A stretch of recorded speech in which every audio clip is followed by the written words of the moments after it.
Okay, I'm going to try to do this fast. I'm going to throw a bottle, teardrop shape, 3.5 pounds, in the center.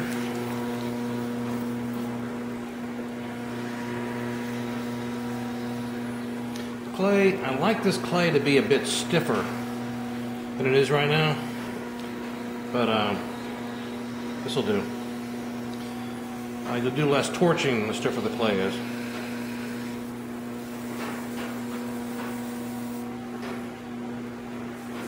Okay. At the bottom. You want the bottom to be kind of tight, so you don't want to open it up too far.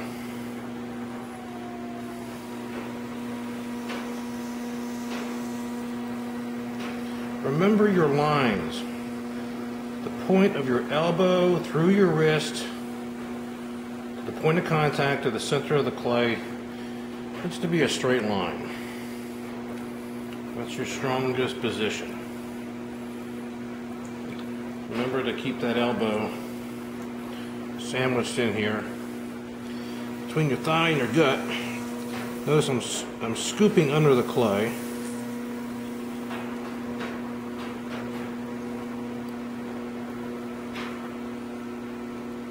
As I go up, my knee comes in, my elbow drops as my forearm pivots over my thigh. So, just a couple of pointers while I'm at it. Keep your position. Make sure your technique is right. You'll be making pottery a lot longer if you do that. See, my knee moves in, elbow drops. Think of it like that. See? Always, as much as you can, incorporate the strength of your lower body, the legs in particular, because your wrist and your arms and everything else will last longer that way. Okay, now I'm going to give it some breath right here.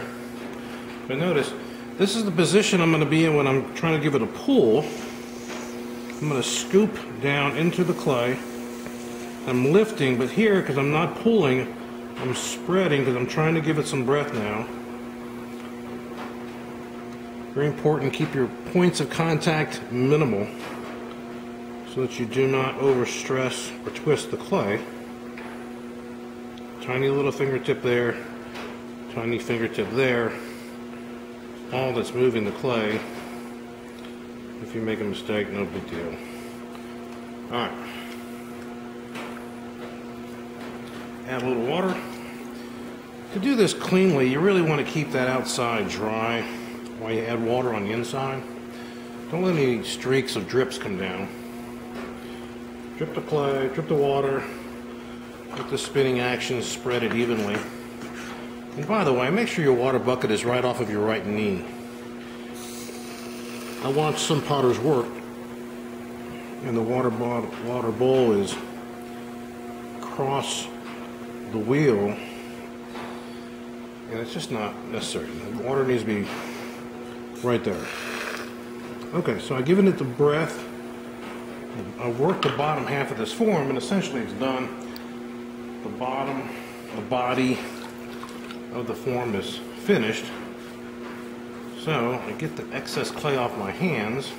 I pick up my lighter here because the striker on my torch is worn out.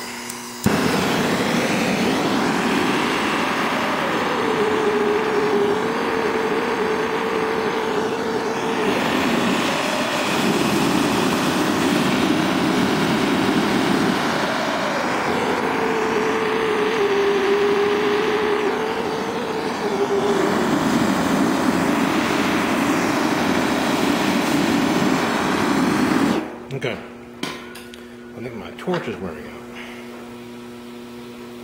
So this is fixed now. I don't have to fool with it any further. Now I'm going to just wet the area that I'm going to be working on, and I'm going to just choke it up.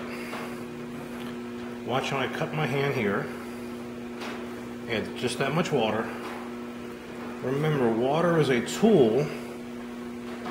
Only add that which you need to accomplish the task. So this is nice and wet now. I'm going to come around it like this. Bring it up. Now I damaged that lip initially a few minutes ago, and I did that on purpose so I could show you how to fix it. So I choke, I pull. I do that because it's good to compress both the inside and the outside. At a certain point you won't be able to do that any further because the inside is going to be too narrow. Wet where you're going to be working. Come around it. Choke. Go straight up. Ease off. Slow down a little bit. You don't want this to start wavering. And you just simply start compressing again.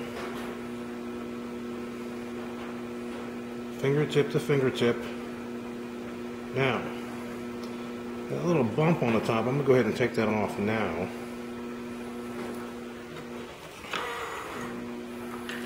If I wait till later, then it's going to be really risky because the stem will be the neck will be too narrow. At this point, I'm going to cut this way instead of this way because I can see it better. You know.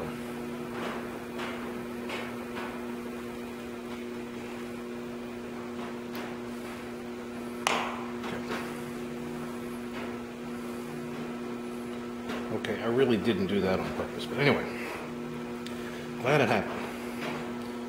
All right, I'm going to wet this area again. All right. If you're wondering what this is it's a fireplace. All right, now watch. I'm going to come in with this configuration now. Don't get nervous. Come on up. And then start easing off, just keeping it supported. Okay? Critique the transition from here to here. Gotta push this down just a little bit. Okay? I'm liking that. Now I'm going to choke this in further because I want it to be nice and tight. Again, I just wet the areas that I'm going to be working. Stand that up just a little bit. Get some strength. It's less likely to collapse if it's kind of cupped upward at this point. Alright, ready? Looking down in there, I'm seeing the hole is about the size, just smaller than a pencil. Ease off. Okay. I gotta critique it because it's a little bumpy. There. Now, it's all very soft. Remember, I just torched the bottom half. So I'm just going to compress this. I'm going to make sure the transition from the body through the shoulder into the neck is nice and even. See, I'm pushing it this way, but I'm also pushing it this way so it doesn't get off center.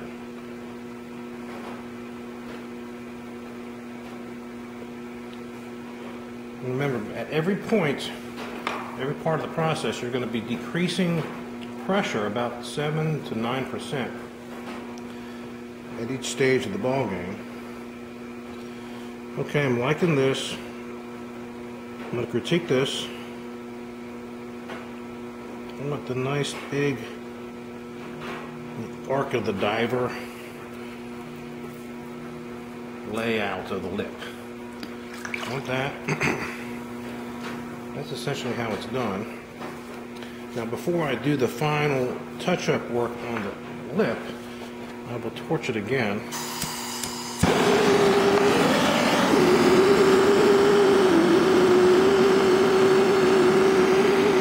Careful not let the flame hit the very lip. I want to keep it soft, but everything below the lip, I want it to be stiff enough to handle the stress if I have to trim a little bit off.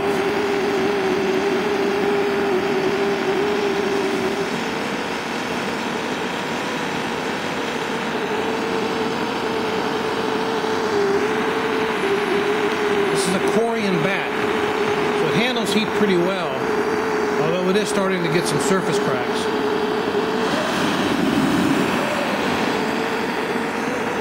And when these torches start getting kind of old, they get a little inconsistent. They start flaring up a little bit. Okay. Now that's done. Now I can begin to do some really fine tuning up here without the concern of it folding or twisting. Okay, and I'm not going to need to do much.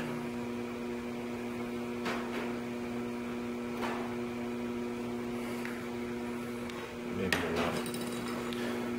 If you like to use a chamois, you can do that at this point. I like to just wet it and then just hit it with my skin on my fingers.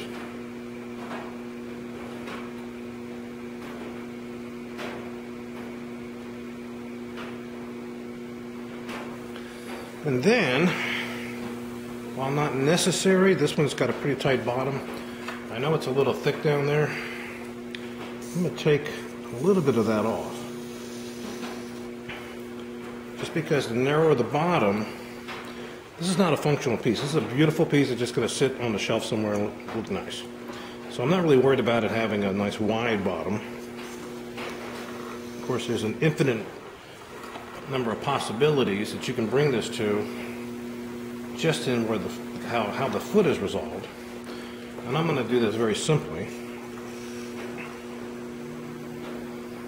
But you should be able to figure this out. That this is incorporating some of these tricks. This should not be that difficult of a form for you to create. This one will probably be done in a horsehair technique. Okay. Thank you very much. Hope that helps.